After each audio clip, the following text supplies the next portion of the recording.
ও আল্লাহ, যাদের মা নাই তারা বাড়িতে কারে মা কইয়া ডাক দিব। সবাই জবানটা খুলে কন্যা আল্লাহ, দিলটা নরম করে কন্যা আল্লাহ। আব্বা ইয়া আম্মা জারুই সে মাবুদ কবরে কন্যা আব্বা ইয়া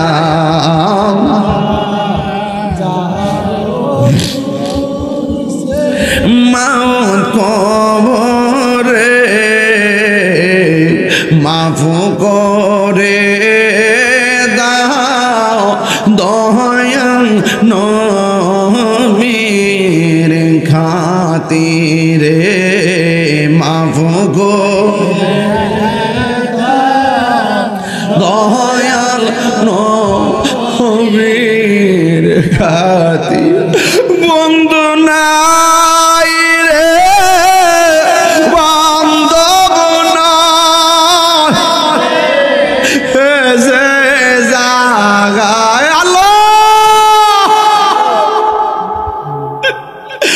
বন্ধু নাই রে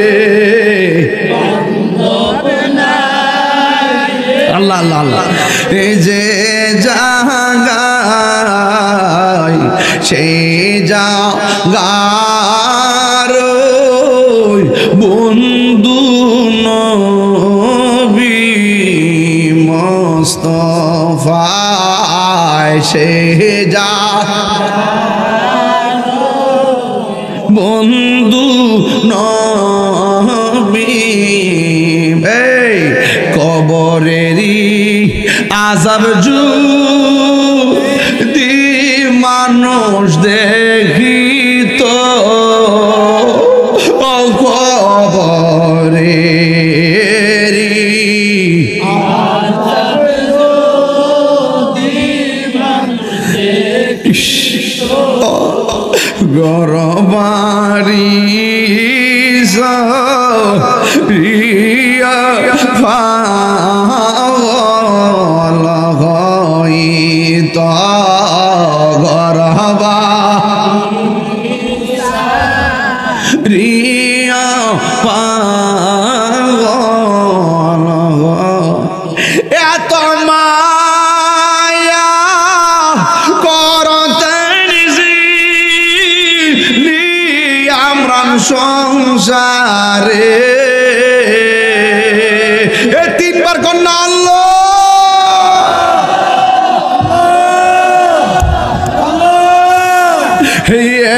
তো মায়া করতেন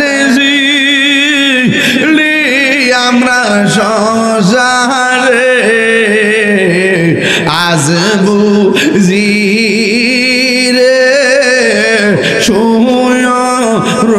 রইছে কবরে আজ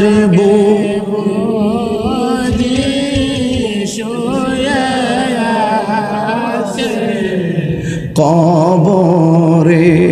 কত মায়া আমার আঙ্গুলগুলো খিলাল কইরা দেয়, কত মায়া নাকের মধ্যে তুলা দেয়, কত মায়া নাক দিয়া যেন ভিতরে পানি না ঢুকে নাকের ভিতরে তুলা দেয়, কত মায়া কানের ভিতরে তুলা দেয়, কানের ভিতরে যেন পানি না দেয়, কত মায়া আর পেটের মধ্যে চাপ দিয়া পায়খানা বের হলে টিস্যু দিয়া পরিষ্কার কইরা সুন্দর করে গোসল করায়, কত মায়া মায়া রে মায়া। একদম সুন্দর কাফনের কাপড় সেলাই বিহীন কাপড় দিয়া আমি পাঞ্জাবি পরলাম, দুইটা পকেট আছে কিন্তু ওই কাফনের কাপড়ে পাঞ্জাবি কাটা হয় কিন্তু ওই পাঞ্জাবিতে কোনো পকেট নাই। বুঝতে হবে মানুষ দুনিয়াতে আসার পরে ছিল এইরকম, যাওয়ার সময় দুইটা হাত বিছাইয়া চলে যায়। এই কবরে কালকে যদি মারা যান 2 লক্ষ বছর পরে যদি কিয়ামত হয় 2 লক্ষ বছর এই কবরে পড়ে থাকতে হবে। এমন একটা সময় আসবে কবরের কোনো চিহ্ন থাকবে না, আমার নামটা আস্তে আস্তে করে মুছে যাবে, কিন্তু কেমনে কবরে একলা একলা থাকবেন, মায়া লাগেনি রে মায়া। দিন যায় রাত যায়, আমার নবী আপনার নবী বলে বেনামাজি হইয়া কবরে গেলে অবস্থা ভয়াবহ হবে। বেনামাজি হইয়া কবরে গেলে ডান পাশের মাটিগুলো এক প্রান্তে যাবে, বাম পাশের মাটিগুলো আরেক প্রান্তে যাবে। ডান পাশের মাটি এমন একটা বাড়ি মারবো, হাড্ডিগুলা ভাঙ্গা ডান পাশ থেকে বাম হাতে চলে যাবে। বাম পাশের হাড্ডিগুলা এমন একটা চাপ মারবে, ওই হাড্ডিগুলা ডান পাশের হাড্ডির ভিতরে। আল্লাহ আকবার না কেন? বান্দা বলবে আল্লাহ ও আল্লাহ আল্লাহ, সহ্য হয় না, তাড়াতাড়ি একবার দুনিয়াতে পাঠাও। আগে যদি জানতাম এইভাবে বেনামাজি হইয়া কবর আসলে কবরের মাটি এমন আচরণ করবে, জিন্দেগিতে এই মাটির উপরে চলাফেরা কইরা আমরা নামাজ ছাড়তাম না। কথা বলেন ঠিক না? সাজিয়ে গুজিয়ে দে মোরে সজনী তোরা, সাজিয়ে গুজিয়ে দে মোরে, সাজিয়ে গুজিয়ে দে মোরে সজনী তোরা, সাজিয়ে গুজিয়ে দে মোরে।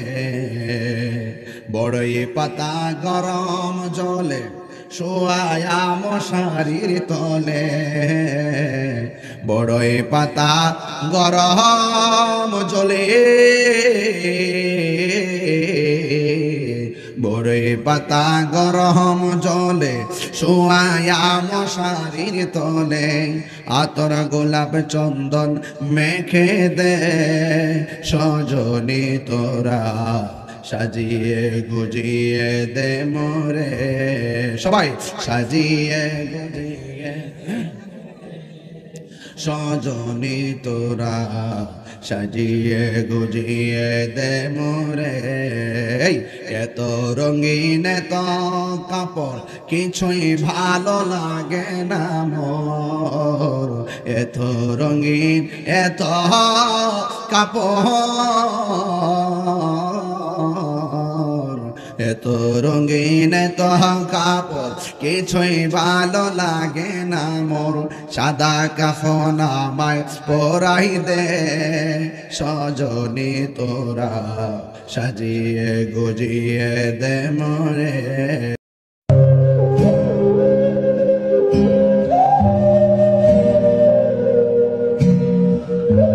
কোরআনে হাফেজ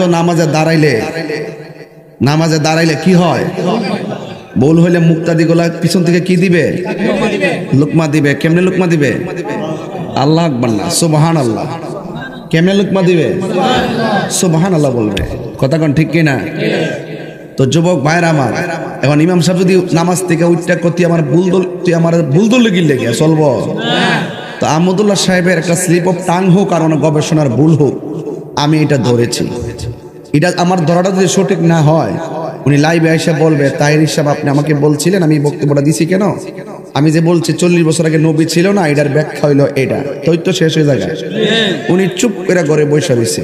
বসার পরে ওনার পক্ষে কিছু দালাল বাইরেছে, এই দালালগুলো মাঠটারে অস্থির করছে। কথা কোন ঠিক না?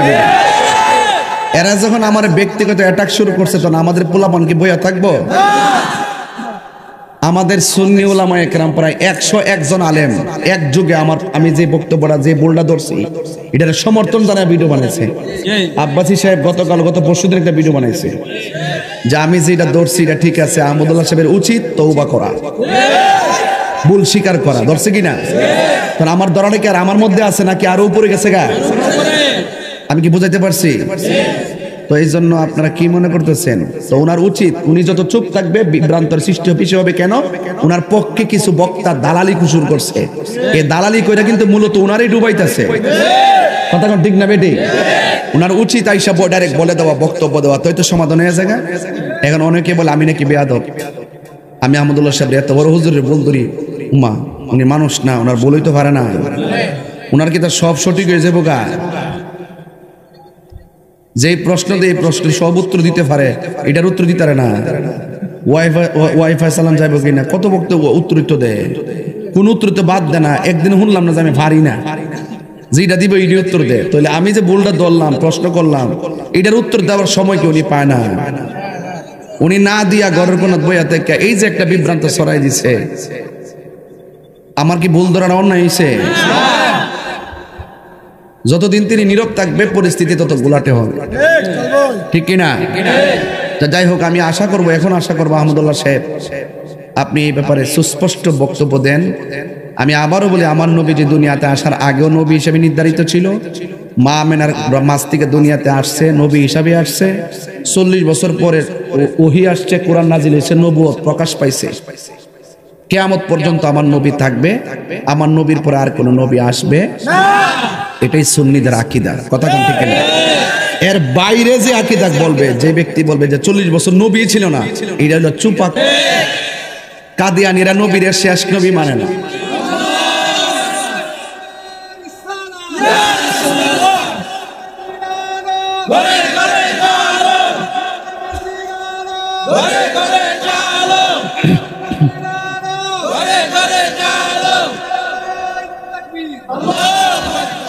আমার বলছে একটা আকীদার কথা বলতাম, এই জন্য আমি এখানে একটা ঢুকছি আর কি। আকীদা তো ক্লিয়ার করতে হবে, কথা কোন ঠিক কিনা? এরপরে কিছু কিছু বক্তা আছে, আমি তাদেরকে খুব জ্ঞানী মনে করতাম, যেমন আমির হামজা। আমি মনে করছিলাম লোকটা একটু সংশোধন হইব। লোকটা আজ থেকে প্রায় 5 বছর আগে বলছে, আমি যদি কামিল পাশা সার্টিফিকেট দেখাইতে পারি, তিনি জীবনে ওয়াজ করতো না। পরের সপ্তাহে আমি বাইরে কামেল হাদিস না কামেল ফেকা সহকারে দাখিল থেকে কামেল ফেকা পর্যন্ত সব ফার্স্ট ক্লাস সার্টিফিকেট আমি ওপেন করছি। এরপর কিন্তু উনি ওয়াজ করতেছে, তাইলে ওনার কথা মতো উনি মুনাফিক। এই লোকটা ওই দিন কি কইলো শুনেন। এই লোকটা বলতেছে নবী নাকি দুনিয়াতে আসার পরে 40 বছর পর্যন্ত নাকি সমস্ত মানুষ নবীকে নবী হিসেবে বলতো না। দিন এক বলতো আব্দুল্লাহর বেটা মুহাম্মদ নাকি বলতো, আব্দুল্লাহর বেটা মুহাম্মদ নাকি বলতো। নবীজিকে নাকি 40 বছর কেউ নবী বলে ডাকে নাই, এই নবীকে নাকি কেউ রাসূল বলে ডাকে নাই। আমি রামজা সাহেব, আমরা নবীর নিয়ে এত গবেষণা করছি, আল্লাহর রহমতে আমরা সামনে টিকতেন না। আমি তাই আপনি চ্যালেঞ্জ গ্রহণ করেন আমার, আমি আপনার দেখাই দেব। 40 বছর আগে নবীকে নবী হিসেবে বলতো, খাতামুন নবীন বলতো, রাহমাতুল লিল আলামিন বলতো, রাসূল বলতো এবং নবী বলতো। দেখাইতে না পারলে গান কেটে জুতার তলা লাগাই দেব। কি মনে করেন, কি মনে করেন তাহিরিকে? ওয়াজের ধারা দিকে ভিন্ন, শুধু আপনারই তাফসির করতে পারেন। আমরা যদি ওই স্টাইলের ওয়াজ শুরু করি, আপনারা টিকবেন না। আমরা একটা ধারায় ওয়াজ করি, নবীর প্রেম সম্মান নিয়ে ওয়াজ করি, শান টান গাই। এটারই মনে করছেন যে আমরা গান টান গাই নাকি? আমরা ওই বক্তা না যে চাপাবাজি কইরা বক্তা না। যদি আমার মানুষ হিসেবে ভুল হইতে পারে, কিন্তু আপনার উচিত আমাকে ভুল ধরায় দেওয়া। এখন যারা বক্তব্য দিতেছেন তারা স্টেজে উঠে আহমদুল্লাহ সাহেবের ভুল ধরতেছে তাহিরি, আমরা তো তাকে আলেমই মনে করি না। আর বেটা প্রতি মাসে 90টা মাহফিল করে তুই আমার আলেম মনে করস না? কি তার কথা? আমার কিন্তু দেখ, আমি শুধু দেখবার লাগে আমরা দাওয়াত করতো না। এই হাজার হাজার লোক যে বসে রয়েছে আর কি দেখার জন্য আইছে, তাহিরিকে জীবনে দেখছে না। তো আমার ওয়াজ যদি মানুষের যদি না শুনতো, এইভাবে কি বসে থাকতো ঘন্টার পর ঘন্টা? এরা কি বোঝাইতে চাই? বোঝা গেল দালিলিক যুদ্ধে যারা পরাজয় বরণ করে শেষ পর্যন্ত তারা ব্যক্তিগত অ্যাটাক করে। আহমদুল্লাহ সাহেবের সাথে আল্লাহর কসম আমার ব্যক্তিগত কোনো বিরোধ নাই, এটা আকীদার বিরোধ। উনি একটু সুস্পষ্ট বক্তব্য দিয়ে দিলেই ফেস লাগে না। ওনার পক্ষের লোকগুলো ওনার পক্ষ নিয়ে এই বিভ্রান্তিকর বক্তব্য যত দিতেছে ততই গুমুর ফাঁস হইতেছে। কথা কোন ঠিক না বেটি? আপনারা বলেন যে আহমদুল্লাহ সাহেব খুব শিক্ষিত, ওকে। আমি কালকে ওনার উইকিপিডিয়া দেখলাম সার্চ কইরা, উনি মাদ্রাসা বোর্ডের কোনো সার্টিফিকেটই তার নাই। আমার তো দাখিল, আলেম, ফাজেল, কামেল হাদিস, কামেল ফেকা, ওনার একটাও নাই। ওনার উইকিপিডিয়া দেখলাম যে এটা উল্লেখই নাই। কওমিতে পড়ছে, নাহবিমির পড়ছে, কিছু গুগল থেকে বাইর করে দলিল টলিল পড়ছে, বিভিন্ন প্রশ্ন নিজে তৈরি করে উত্তর দিয়ে মানুষ মনে করে যে উনি বড় শায়েখ। আমি ওনার যোগ্যতা নিয়ে প্রশ্ন করছি না। ওনারা যখন আমাকে বলে আমি আলেমই না, আমি কিছু না, আমি ডাবল টাইটেল পাস করার পর এর কাছে আমার কিছু মনে হয় না। আরেকবার আজ মাদ্রাসার গেটের কাছে গেছে না, ও কমিতে পড়ছে, কিছু না হবে মির পড়ছে বিভিন্ন উস্তাদের কাছে, এইগুলো নিয়ে পইরা কিছু কথাই পণ্ডিত আর কি, কথাই পণ্ডিত, কথাই পণ্ডিত তো ইবলিসও ছিল, কথা কোন ঠিক না বেঠে? তো সুতরাং শিক্ষাগত যোগ্যতা নিয়ে যদি হাতান, সবগুলার কিন্তু আমি জানি কদ্দুর আছে, আমরা ওই দিকে যাই না। রাস্তার ফকির যদি মাস্টার্স পাস নাও করে, কিংবা যদি সে বড় মাদ্রাসায় নাও পড়ে, তার ভিতরে যদি নবীর প্রেম থাকে, আমরা সেটাকে মূল্যায়ন করে থাকি। অনর্থক শিক্ষাগত যোগ্যতার উপরে কথা বলার চেষ্টা করবেন না, আমরা ফেলে দেওয়ার মতো কেউ না। আমি কি বোঝাতে পেরেছি? যাকে নিয়ে এত গর্ব করেন, তাকে বললেন কামিল পাশের সার্টিফিকেট দেখাইতে, বললেন ফাজল পাশের সার্টিফিকেট দেখাইতে করে, কমি তো মান দিছে শুক্রে শুক্রে 8 দিন হয়েছে, এখন তো কিছুটা মান পাইছে, ওনার তো এই মানটাও নাই, আগেই পাস করছে, কিছু লেখাপড়া করছে। তা আমরা এগুলো বলতে চাই না, আপনারা মুখ খুলবেন, আমরা কলিজার ভিতরে ঢুকিয়ে বের করে নিয়ে আসবো।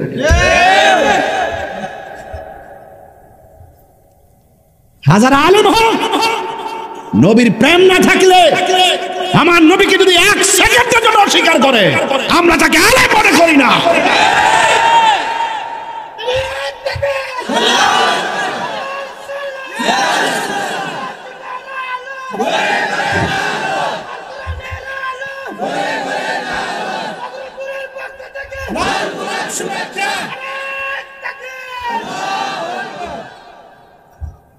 আপনারা কি আমার কথায় কষ্ট পাইতেছেন? সম্পদের দাম বেশি না ঈমানের দাম বেশি? একটা মানুষ বেহেশতে যাইবে ঈমানের কারণে। নামাজ যে পড়ছেন কবুল হয়েছে কিনা জানেননি, রোজা যে রাখছেন কবুল হয়েছে কিনা জানেননি, হজ যে করছেন কবুল হয়েছে কিনা জানেননি, যাকাত যে দিয়েছেন কবুল হয়েছে কিনা জানেননি, তো কিছুই জানেন না। নামাজ কবুলের গ্যারান্টি কার্ড নাই, ওয়ারেন্টি কার্ড নাই, রোজা কবুলের গ্যারান্টি কার্ড নাই, ওয়ারেন্টি কার্ড নাই, হজ কবুলের গ্যারান্টি কার্ড নাই, ওয়ারেন্টি কার্ড নাই। তো আপনার আছে কি? আপনি বলবেন কোনো কিছুর আমলের ওয়ারেন্টি কার্ড নাই, গ্যারান্টি কার্ড নাই। একটা গ্যারান্টি কার্ড আছে, একটা ওয়ারেন্টি কার্ড আছে। আমরা মুরাদনগরবাসী আমার নবীকে জানের চাইতে বেশি ভালোবাসি।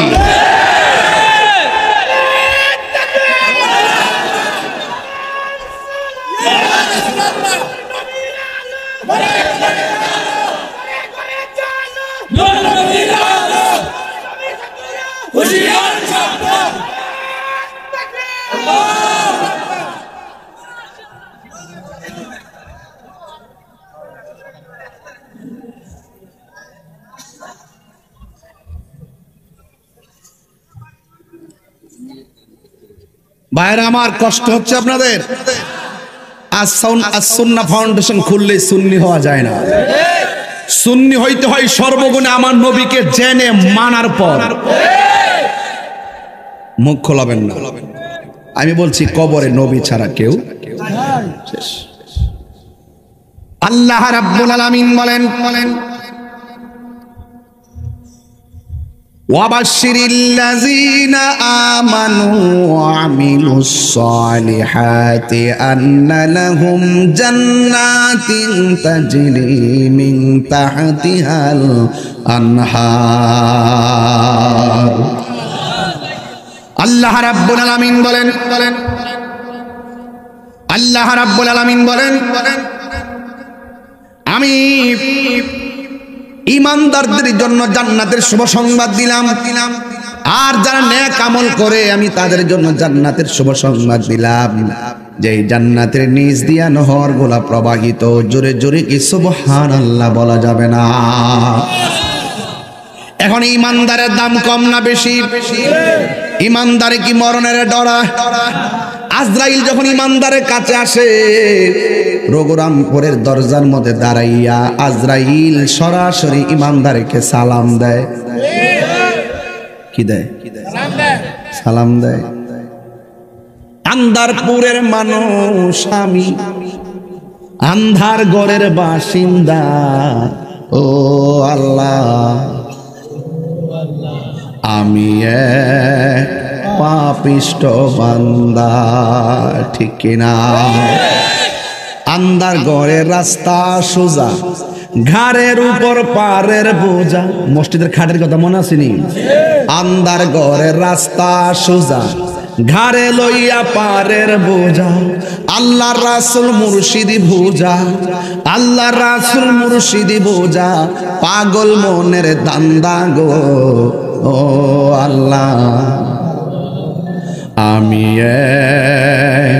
পাপিষ্ঠ বান্দা, ঠিক কিনা? এ বন্ধুরি, ও রঘুরামপুরের বাবা ওয়াজ শুরু হয়ে গেল। আল্লাহ রাব্বুল আলামিন কয় ঈমানদার নেক আমল ছাড়া দুনিয়ার যত মানুষ আছে সব ক্ষতিগ্রস্ত। দুনিয়া তো ক্ষতিগ্রস্ত, আখিরাত তো ক্ষতিগ্রস্ত। কন্ডিশন কি? কেন আল্লাহ ক্ষতিগ্রস্ত? আল্লাহ বলেন তাদের ঈমান নাই আর আমল নাই। ঈমান আমল ছাড়া মানুষগুলা পদে পদে ক্ষতিগ্রস্ত হয়ে যাবে। জোরে জোরে কে আল্লাহু আকবার বলা যাবে না?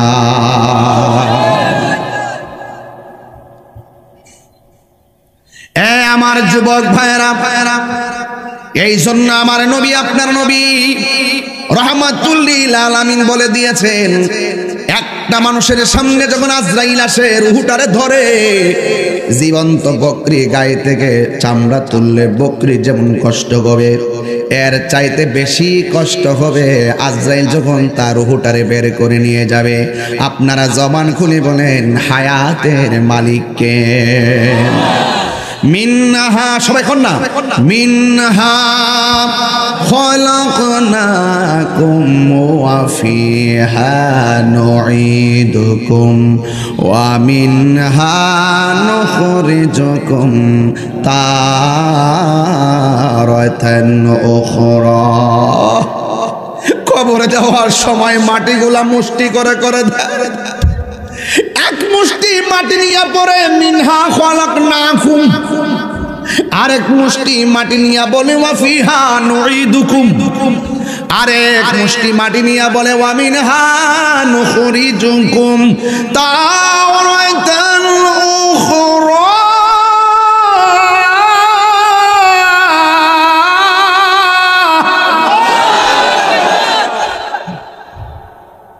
এইভাবে মাটি নিয়ে পড়ে আপনাকে আমাকে এমন ভাবে মাটি দেয়।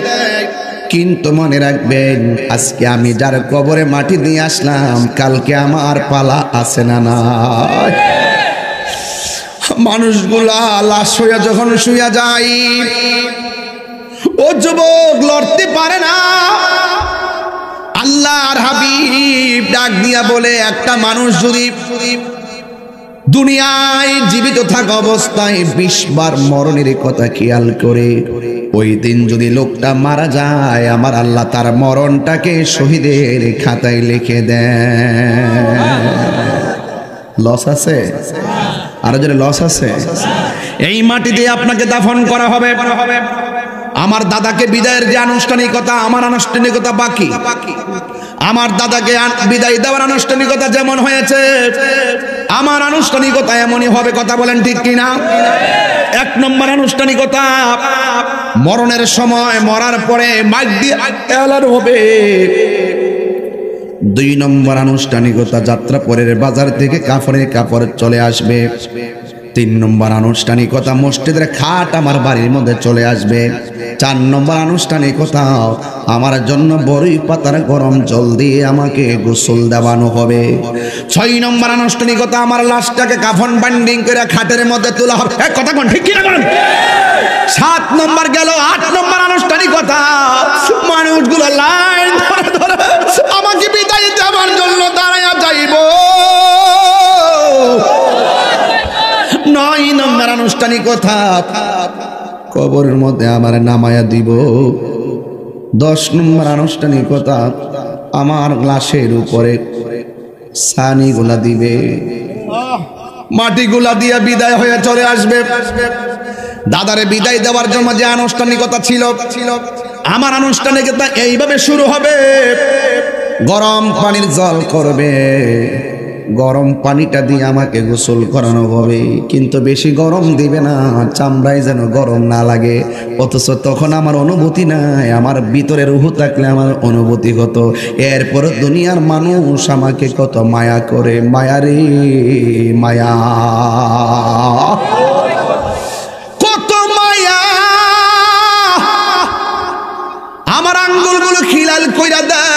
কত মায়া,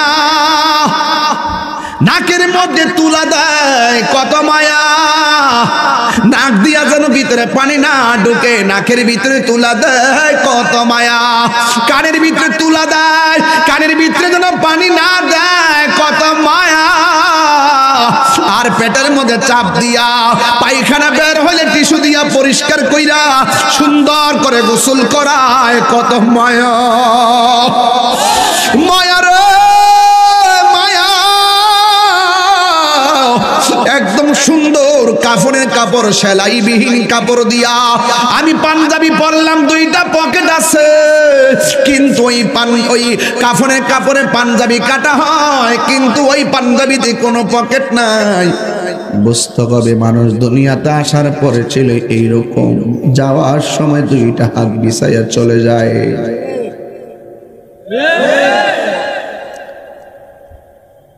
সাজিয়ে গুজিয়ে দে মোরে সজনী তোরা, সাজিয়ে গুজিয়ে দে মোরে, সাজিয়ে গুজিয়ে দে মোরে সজনী তোরা, সাজিয়ে গুজিয়ে দে মোরে। বড়ই পাতা গরম জলে শোয়ায়া মশারির তলে, বড়ই পাতা গরম জলে, বড়ই পাতা গরম জলে শোয়ায়া মশারির তলে, আতর গোলাপ চন্দন মেখে দে সজনী তোরা, সাজিয়ে গুজিয়ে দে মোরে। সবাই সাজিয়ে গুজিয়ে সজনী তোরা, সাজিয়ে গুজিয়ে দে মোরে। এত রঙিন এত কাপড় কিছুই ভালো লাগে না মোর, এত রঙিন এত কাপড়, এত রঙিন এত কাপড় কিছুই ভালো লাগে না মোর, সাদা কাফন আমায় পরাই দে সজনী তোরা, সাজিয়ে গুজিয়ে দে মোরে। জোরে জোরে কি আল্লাহু আকবার বলা যাবে না? হাইরে মুরাদনগরের রঘুরামপুরের বন্ধু, এখন আপনারা জবান খুলে বলুন, আমাদের আসল ঘরের নাম কি, বিল্ডিং না কবর? এই কবরে কালকে যদি মারা যান, 2 লক্ষ বছর পরে যদি কিয়ামত হয়, 2 লক্ষ বছর এই কবরে পড়ে থাকতে হবে। এমন একটা সময় আসবে কবরের কোন চিহ্ন থাকবে না, আমার নামটা আস্তে আস্তে করে মুছে যাবে। কিন্তু কেমনে কবরে একলা একলা থাকবেন, মায়া লাগেনি রে মায়া। দিন যায় রাত যায়, আমার নবী আপনার নবী বলে বেনামাজি হইয়া কবরে গেলে অবস্থা ভয়াবহ হবে। বেনামাজি হইয়া কবরে গেলে ডান পাশের মাটিগুলো এক প্রান্তে যাবে, বাম পাশের মাটিগুলো আরেক প্রান্তে যাবে। ডান পাশের মাটি এমন একটা বাড়ি মারবো, হাড্ডিগুলা ভাঙ্গা ডান পাশ থেকে বাম হাতে চলে যাবে। বাম পাশের হাড্ডিগুলা এমন একটা চাপ মারবে, ওই হাড্ডিগুলা ডান পাশের হাড্ডির ভিতরে। আল্লাহু আকবার না কেন? বান্দা বলবে আল্লাহ, ও আল্লাহ, আল্লাহ আর সহ্য হয় না, তাড়াতাড়ি একবার দুনিয়াতে পাঠাও। আগে যদি জানতাম এইভাবে বেনামাজি হইয়া কবরে আসলে কবরের মাটি এমন আচরণ করবে, জিন্দেগি তুই এই মাটির উপরে চলাফেরা কইরা আমরা নামাজ ছাড়তাম না। কথা বলেন ঠিক না? আল্লাহ বলবেন না, কাজ হবে না। জীবন বারবার, মরণ একবার, আর দুনিয়ায় যাওয়া হবে না। আল্লাহ বলছেন ফুম্মা তুরজাউন।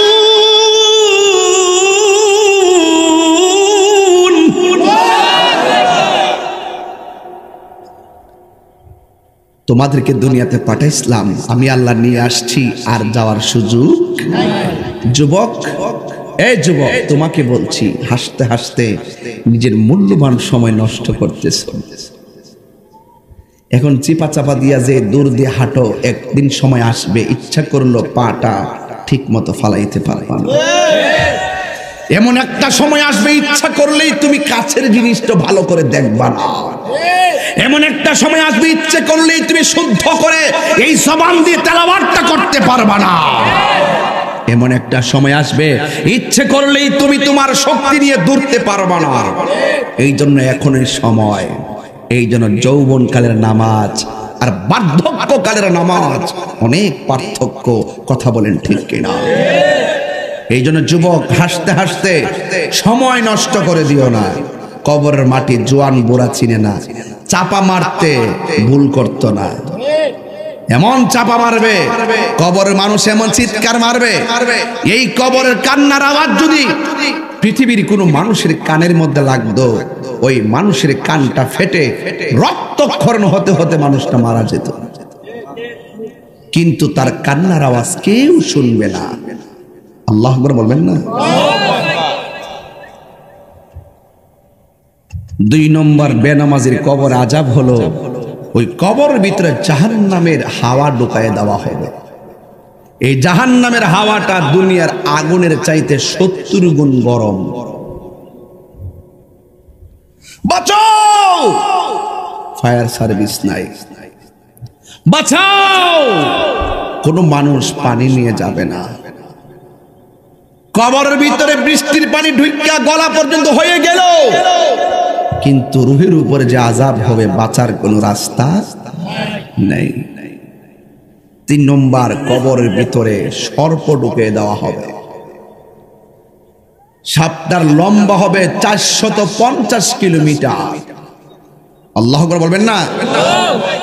এই সাপটা এমন ভাবে সুবুল দিবে, আপনার কান্নার আওয়াজ, এই কষ্টের ভাগ আপনার সন্তান নিবে না। আমরা দেশে কিছু সুদখোর আছে, কয়া দিয়া যায় বালা মতো, বাপ দাহে দিয়া যায়। সুদের টাকা লাগাইয়া যে কবরে যাইবেন, এই সাপ, এই যতটা টাকা সুদের টাকা খাইবেন, প্রত্যেকটা টাকা হাসরের মাঠে সাপে পরিণত হবে।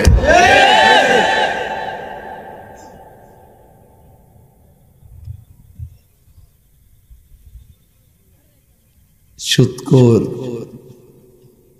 আপনি 30 লাখ টাকা সন্তানের জন্য সুদ দিয়া গেলেন, আপনি সুদের টাকা রাইখা মারা গেলেন। সন্তান তো আর টাকা পাইয়া যেমনি খুশি তেমনি চলে, কবরের ভিতরে জুতার বাড়ি আপনারই চলে। তাহলে সন্তানকে হারাম টাকার মালিক বানাইবার আগে মানুষের মতন মানুষের বাচ্চা বানাই দিয়া যান। সুদের টাকা দিয়া পোলাও কুরমা খাবার দরকার নাই, দরকার হালাল টাকা দিয়া শুটকির ভর্তা দিয়া ভাত খাওয়া।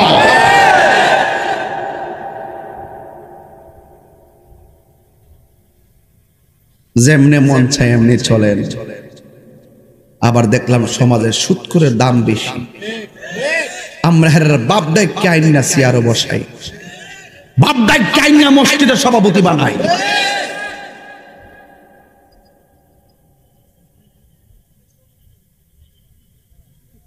এটা কস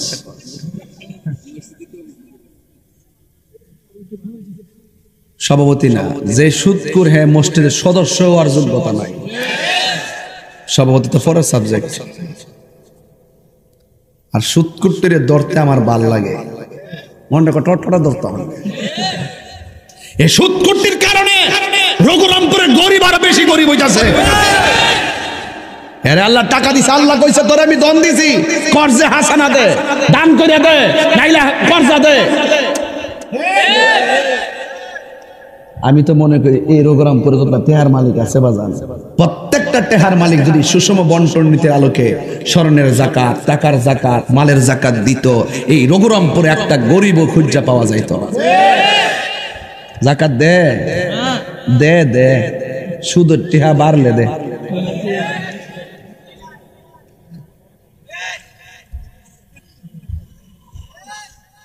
করোনা কি এমনি আইছে? মানুষ যখন যাকাত দেওয়া বন্ধ করে দেয়, আল্লাহ আসমান থেকে বৃষ্টি দেওয়া বন্ধ করে দেয়। মানুষ যখন উপেনে গোপনে অশ্লীলতা ছড়াইয়া দেয়, আল্লাহ তখন মহামারী দেয়।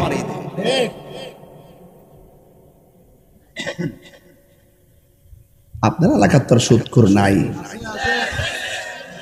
আস্তে আস্তে আস্তে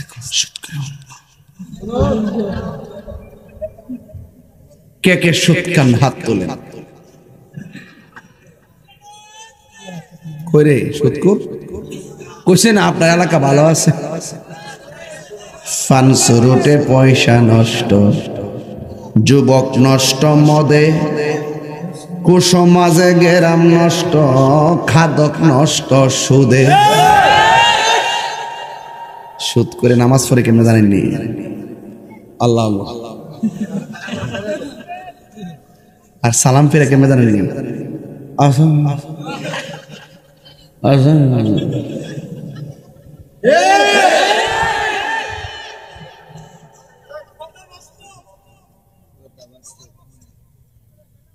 আবার নিঃসুদ করে আমার দরে রে ফুলাফান্ডি করে, ফুলাফান্ডি আসত নি হাত না আমার রাখ রাখ, তোরা থাকলে চলবো। আজকে থেকে ওয়াদা করো সুদ খাইতাম না, সুদের টেহা লাগায় বিদেশ যাইতাম না। সুদের টেহা লাগায় বিদেশ গেলে চাকরি না পাইলে আমাদের রেনিওয়ালা দেয় সুদের টেহার চাপ, হে দিদা তোমার নাই চাকরি, বাড়ির থেকে দেয় টেহার চাপ, ঘুরায় ঘুরায় হে দিদা তুমি ডিপ্রেশনে মরো, এই দিদা বাপ মা টেহার চাপে মরে। আজকে থেকে আমরা সুদের টেহা লাগাইয়া বিদেশ যাইতাম না, প্রয়োজনে 3 ভাই সংসারে থাকলে মুদিমালের দোকানে চাকরি করবো, সিএনজি সালামো, অটো সালামো, কাপড়ের দোকানে চাকরি করবো। 3 ভাইয়ে মিল্লা টাকা জমায় 1 ভাই বিদেশ যাইব। সুদের টেহার চাপ নাই, লস হইলে লস, লাভ হইলে লাভ। কথা কন ঠিক না? হারামের মধ্যে কোনো আরাম নাই। কথা বলেন ঠিক কি না বলেন? অ্যাকশন অ্যাকশন সুদখোরের বিরুদ্ধে, ঘুষখোরের বিরুদ্ধে। খুরের গোষ্ঠী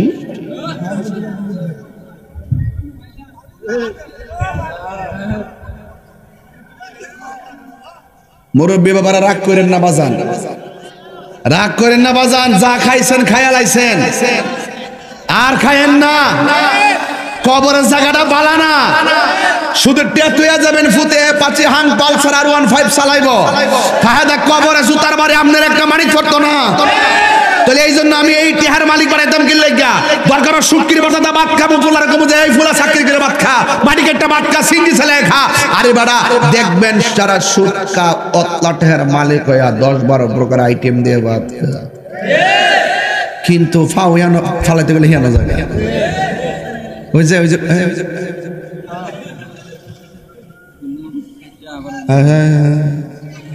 কিরে জানেননি? হারামের মধ্যে কোনো আরাম নয়, হারামের মধ্যে কোনো আরাম আছে বাজান। আচ্ছা বাজান কেমন দিলাম? আজকে থেকে অ্যাকশন শুরু হয়েছে। সুদখোরের কোনো ইমামতি নাই, সুদখোরের কোনো ইমামতি নাই, ঘুষখোরের কোনো ইমামতি নাই, সুদখোরের কোনো বক্তাগিরি নাই, সুদখোরের কোনো হিসাবগিরি নাই, সুদখোরের কোনো চেয়ারম্যানগিরি নাই, সুদখোরের কোনো মেম্বারগিরি নাই, সুদখোরের কোনো সর্দারগিরি নাই। একবারে আমার কো হুজুর সুদের ব্যাপারে যে ওয়াজ করেন, ঘুষের ব্যাপারে কিছু কর না, একই তাকো। ঘুষখোর যে ঘুষ খাইব, যে ঘুষ দিব, দুটোটাই জাহান্নামের আগুনে জ্বলবে। আমার রাসূল বলছেন আর রাশি ওয়াল মুরতাশি কিলাহুমা ফিন্নার। যে সুরে ঘুষ খাইব, যে সুরে ঘুষ দিব, দুটোটাই জাহান্নামের আগুনে জ্বলবে। এখন কি ঘুষ খাইবেন না ঘুষ দিবেন? হ্যাঁ, সুদ খাইবেন না সুদ দিবেন? যে সুদ খা, যে সুদ দে, যে সুদের সাক্ষী থেকে যে সুদ স্টাম্পে লেখে, 4 জন সমান অপরাধী। এই জন্য সুদের পিছেও নাই, আগেও নাই, পিছনেও নাই। মন থাকবো।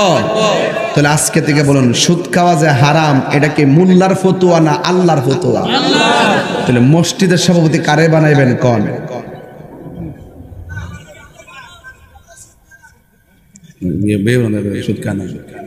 সুদ খানা যদি ঘুষ খা বিহু আমরা বানামো ওই লোকটারে, যেই লোকটা দাড়িওয়ালা, 5 ওয়াক্ত নামাজিওয়ালা, আশেকে রাসূল, ওয়াক্তের নামাজ মিস করে না। এই লোকটা যদি কোদাল দিয়া মারিও কাটে, সর্বসম্মতিক্রমে তাকে সভাপতি নিয়োগ দেওয়া হলো। আর টেহাওয়ালারা যদি কোনো কাহিনী করে, সবাই মিলে তোমার মতন সুদ করে টাকা নিয়ে মসজিদে টাইলস লাগার প্রশ্নই আসে না, তোমার মতন সুদখোরের টাকা নিয়ে মসজিদের ফ্যান লাগানোর প্রশ্নই আসে না, তোমার মতন সুদখোরের টাকা নিয়ে টাইলস লাগানোর প্রশ্নই আসে না। আপনার এলাকার মানুষ সর্বসম্মতির সুদখোর জানেন না সুদ কা, এতে টেনে টাইলস লাগাই দিয়ে জান, এই টাইলসের ভিতরে যুগের পর যুগ মানুষ সাজদা করতেছে। এটা হারামখোরের টাকার টাইলসের উপরে সাজদা করতাম কি রে? দরকার আম গাছের তলে নামাজ পড়ুন, দরকার হয় টিনের ঘরের ভিতরে নামাজ পড়বো, কিন্তু সুদখোরের টাকা দিয়ে মসজিদে কোনো কাজে লাগাইতাম না। কথা কোন ঠিক না?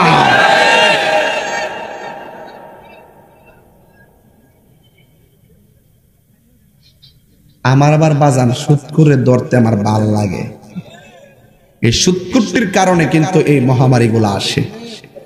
করোনা কি এমনি আইছে? বাপরে, যে একটা উড়া উড়ছিল পরে ঘরের কোনাত নিয়ে ঢুকাই দিছে। এর চাইতো বড় বড় গজব আছে না নাই?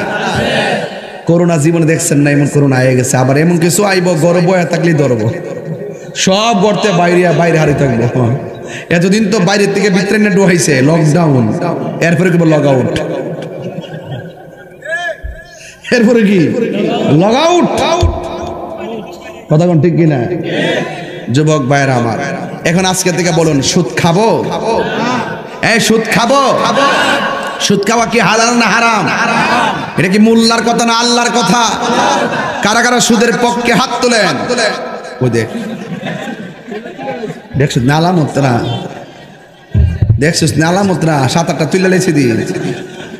আমি কই ওয়াজ করতেছি, আমার যেমন কিছু আইন না দেখাই। কারা কারা সুদের 7-8টা হাত তুলছে? এবার আইন কারা কারা সুদের বিপক্ষে হাত তোলেন? এটা স্লোগান দে।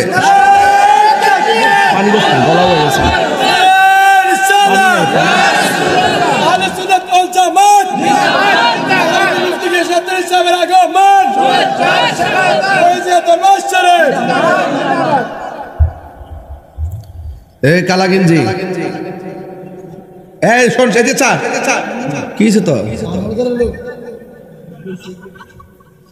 শাইক গ্রুপ নাকি? শাইক পূজারি না তো? আবার শাইক পূজারি বেড়ে গেছে নাকি? আমি বলি কি আর তারা বলে কি? শাইক পূজারি নতুন নাম দিয়েছি, জ্বালাই দিব আংরা করে। আংরা আমরা করি মাজার জিয়ারত, আমরা করি মাজার পূজারি। এখন তোমরা শাইক পূজারি। এই শাইক পূজারীদের সাথে আমাদের কোনো সম্পর্ক নাই। কথা বলেন ঠিক কিনা?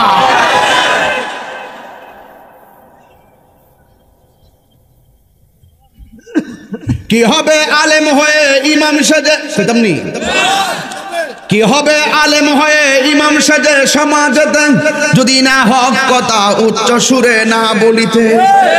চাকরি বই করহ যদি ছেড়ে দাওই না গদি, চাকরি বই করহ যদি ছেড়ে দাওই না গদি। কি হবে ধোঁকা দিয়ে আল্লাহকে, কি হবে বেঁচে থেকে অযথা বিদ্যা শিখে, যদি না গড়তে পারে শুধু মুক্ত সমাজটাকে। কথা কোন ঠিক না? কি হবে আকাশ চুয়া বিলাসবহুল বাড়ি গাড়ি, না খেয়ে কত মানুষ পরপারে দিচ্ছে বাড়ি। আজরাইল আসবে যবে মাটিতে পড়ে রবে, আজরাইল আসবে যবে মাটিতে পড়ে রবে। কোনো কাজে লাগবে না তোর বিল্ডিংটাকে, কোনো কাজে লাগবে না তোর বিল্ডিংটাকে। কি হবে বেঁচে থেকে অযথা বিদ্যা শিখে, যদি না গড়তে পারি শুধু মুক্ত সমাজটাকে, যদি না গড়তে পারি মাদক মুক্ত সমাজটাকে। ঠিক না? এ আব্দুরি আমি বলছিলাম কবর থেকে উলঙ্গ অবস্থায় একটা ময়দানে উঠব, ওই ময়দানটার নিচে হবে তামার মাটি, মাথার দিকে উপরে থাকবে সূর্য। আল্লাহ রাব্বুল আলামিন বলেন ওয়াত্তাকু ইয়াওমান লা তাজজি নাফসুন আন নাফসিন শাইআ। ওই কঠিন মুসিবতে কেউ কাহারও কোনো উপকার আসবে না। এত হাজার হাজার মানুষ মাহফিলে বসে আছেন, ওই ময়দানে সব আমার দেখলে পাশ কাটটা চলে যাবেন, আমি আপনারা দেখলে পাশ কাটটা চলে যাব। মুখের মধ্যে একটা স্লোগান, রঘুনাথপুরের মানুষ যা বলবে, যাত্রাপুরের মানুষ তাই বলবে, মুসাকারার মানুষ তাই বলবে, একটাই স্লোগান, নাফসি নাফসি বলে কাঁদবে। আল্লাহু লা ইলাহা ইল্লা হুয়া লা ইয়াজমা'আন্নাকুম ইলা ইয়াউমিল কিয়ামা। আল্লাহ রাব্বুল আলামিন বলেন ওই দিনটাকে ভয় করো, যেই দিনটাতে আল্লাহ রাব্বুল আলামিন তোমাদেরকে একত্রিত করবেন। ওই দিন, যেই দিন সম্পর্কে কোনো সন্দেহ নাই। ওয়া মান আসদাকু মিনাল্লাহি হাদিসা, আল্লাহর চাইতে সত্যবাদী আর কে হতে পারে? ওই কঠিন মুসিবতের সময় আল্লাহর হাবিব বলেন কিছু কিছু মানুষ ওই ময়দানের ভিতরে, কিছু কিছু মহিলাদের মাথার চুলগুলো গাছের মধ্যে বাইন্দা পাগুলো নিচে ঝুলাইয়া রাখবে, পাগুলো গাছের মধ্যে বাইন্দা মাথাটা নিচে ঝুলাইয়া রাখবে। আল্লাহর হাবিব বলবেন আল্লাহ এই সমস্ত মহিলাগুলোকে, ও আমার রঘুরামপুরের মা, খবরদার খবরদার, এই দুনিয়াটা হলো আখিরাতের কৃষিক্ষেত, এখানে যা করবেন হাসরের ময়দানে তাই পাবেন। আল্লাহ রাব্বুল আলামিন হাবিব ডাক দিয়ে কয় আল্লাহ, জবানটা খুলে বলুন আল্লাহ। এই মহিলাগুলোকে এদেরকে এমন ভাবে বেঁধে রাখা হয়েছে কেন? আল্লাহ ডাক দিয়ে বলবে বন্ধু এরা কে জানেননি? যারা দুনিয়ার জমিনে বেপরদায় চলাফেরা করেছে, এদের মাথার চুলগুলো বান্দা নিচে পাগুলা ঝুলাইয়া রাখা হয়েছে। আল্লাহর হাবিব দেখবেন কিছু কিছু বাচ্চা মানুষদেরকে আগুনের শিকল দিয়া বান্দা শাস্তি দিতেছে। এবার আল্লাহর হাবিব ডাক দিয়ে বলবে আল্লাহ এরা কারা গো? জাহান্নামের আগুনের শিকল কেন তাদের গায়ের মধ্যে বেঁধে রাখা হয়েছে? হ্যাঁ বন্ধু, এই কবর থেকে হাসরে যাওয়ার পর ওয়া মিনহা নুখরিজুকুম তারাতান উখরা, ওই কঠিন মুসিবতকে ভয় কইরা নামাজ পড়েন, ওই কঠিন দিবসকে ভয় কইরা আপনি রোজা রাখেন, ওই কঠিন দিবসকে ভয় কইরা আপনি যাকাত দেন। আল্লাহর হাবিব বলবেন আল্লাহ এরা কারা? তাদের গায়ের মধ্যে জাহান্নামের শিকল বাঁধা রাখছে। এবার আল্লাহ রাব্বুল আলামিন বলে বন্ধু ও আমার বন্ধু গো, এরা কারা জানেননি গো? এরা হলো দুনিয়ার ওই সমস্ত বান্দা যারা দুনিয়ার জমিনে মার মনে কষ্ট দিয়েছে, বাবার মনে কষ্ট দিয়েছে, এই জন্য তাদের গায়ের মধ্যে জাহান্নামের আগুন লাগাইয়া দেওয়া হয়েছে। এই জন্য রঘুরামপুরের মা, আমি বেশি লম্বা করব না, একটা কথা বইলা দিয়া যায়, তাহিরিকে যদি জীবনে একটা মিনিটের জন্য ভালোবাসা থাকো, আমার যদি একটা মিনিটের জন্য ভালোবাসা থাকেন, আমার কথা যদি একটা সেকেন্ডের জন্য ভালো লেগে থাকে, ওই ভালোবাসার দাবি নিয়ে আপনাকে একটা কথা বলবো, জীবনে কোনোদিন মা বাবার মনে কষ্ট দিয়েন না। এই জায়গাটার মধ্যে কষ্ট দিলে দুনিয়া তো ভুগবেন, আখিরা তো ভুগবেন। যত কোটিপতি হন না কেন, মা বাপের মনে কষ্ট দিলে ফুলাও কুরমা খায়া ফ্যাট ভরবে, কিন্তু মনের শান্তি জীবনও পাবেন না। টাকা পয়সা বড় শান্তি না, সাতটা আইটেম দিয়া ভাত খাইলেই মনের শান্তি না। মনের শান্তি হলো আল্লাহ পাকের দয়া। মা বাবার মনে কষ্ট দিলে জীবনে কোনোদিন মনের শান্তি পাবেন না। কেন? আল্লাহ রাব্বুল আলামিন বলেন ওয়া বিল ওয়ালিদাইনি ইহসানা, মা বাবার সঙ্গে সৎ ব্যবহার করো, অসৎ ব্যবহার করবা না। মা বাবারে ধমক দিয়ে কথা বলবা না। মা বাবার সঙ্গে ওয়াকুল্লাহুমা কওলান কারীমা, মা বাবার সঙ্গে সৎ ব্যবহার করবা। মা বাবা দোয়া করলে ডাইরেক্ট কবুল, মা বাবা বদদুয়া দিলে ডাইরেক্ট কবুল। মা বাবা দোয়া করলে সাধারণ বান্দা আল্লাহর ওলি হয়ে যায়। মা বাবা দোয়া দিলে কোটিপতি রাস্তার ফকির হয়ে যায়। কথা কনা ঠিক কিনা? আইরে যুবক ভাইরা আমার, পৃথিবীর মধ্যে সব মানুষ স্বার্থ নিয়ে দোয়া করে, কিন্তু এই পৃথিবীতে দুইটা মানুষ নিঃস্বার্থে দোয়া করে, একজন হলো বাবা আর একজন হলো মা। এই দুইজন নিঃস্বার্থে দোয়া করে। এই জন্য আমি প্রতি মাহফিলের মধ্যে বলে থাকি, নিঃস্বার্থে ভালোবাসে শুধু আমার মা, ববে যার তুলনা নাই। নিঃস্বার্থে ভালোবাসে শুধু আমার মা, ববে যার তুলনা নাই। সেই মা তোমার চলে গেলে গো, সেই মা তোমার চলে গেলে সার হইব কান্দন। এই জগতে কেউ হবে না মায়েরই মতো, এই জগতে কেউ হবে না মায়েরই মতো। চিৎকার মেরে কি আল্লাহু আকবার বলা যাবে না? আজকের মাহফিলটা আমার কাছে অনেক বেশি ভালো লাগছে, কারণ যুবকদের ফাঁকে ফাঁকে আমার বাবার মতন মুরব্বীরা বসে আছে। এই মুরব্বীরা যে ঘরের কত সৌন্দর্য আমি জানি। আমার বাবা চলে যাওয়ার পরে ঘরটা অন্ধকার অন্ধকার মনে হয়। এ যুবক, বাবাটা কত কষ্ট করে, জীবনও বলে না যে আমি কষ্ট করি। ফুটফুট করতে করতে শরীরে রক্তটা পানি করে ফেলাইছে, ফুটফুট করতে করতে কোমরের হাড় ক্ষয় করে ফেলাইছে। সারা জীবন পোলারে যা কিছু আছে গাম জড়াইয়া মানুষ বানাইছে। এখন বাপটা বুড়া হইয়া গেছে, পোলা ঢাকা থেকে দেশে আসার সুযোগ পাই না। কুরবানির ঈদে আসে, রমজানের ঈদে আসে, অথচ এই বাবাটা তারে মানুষের মতো মানুষ বানাইছে।